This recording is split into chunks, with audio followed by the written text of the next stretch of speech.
प्रजासत्ताक दिनाचे औचित्य साधून हदगाव येथील साईबाबा दिव्यांग शाळेत विद्यार्थ्यांसाठी शालेय साहित्य तसेच फराळाचे वाटप करण्यात आले।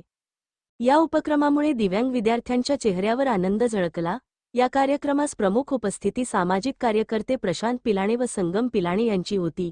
तसेच प्रमुख पाहुणे म्हणून सामाजिक कार्यकर्ते Prameshwar Kale Patil, Yogesh Nalme, Nivrutti Wankhede, Shubham sir, Pawar sir, Bhagyashree Shirphule madam यांच्यासह शाळेतील शिक्षकवर्ग मोठ्या संख्येने उपस्थित होता। या कार्यक्रमाचे आयोजन सामाजिक कार्यकर्ते अभिजित देवसरकर यांनी केले होते।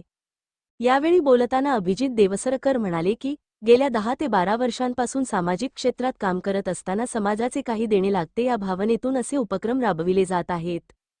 दिव्यांग विद्यार्थ्यांच्या चेहऱ्यावरचा आनंद पाहून स्वतःला एक वेगळीच ऊर्जा मिळते। यावेळी उपस्थित मान्यवरांचे त्यांनी आभार मानले। तसेच सामाजिक कार्यकर्ते प्रशांत पिलाणे व संगम पिलाणे यांनी आपली भावना व्यक्त करताना अशा सामाजिक उपक्रमांमधून जनसेवा करण्याची प्रेरणा मिळते असे मत व्यक्त केले। या उपक्रमाचे सर्व स्तरातून कौतुक होत असून सामाजिक बांधिलकी जपणाऱ्या या कार्यामुळे प्रजासत्ताक दिन अधिक अर्थपूर्ण ठरला। जनसंघर्ष न्यूजसाठी अभिजित पाटील, हदगाव।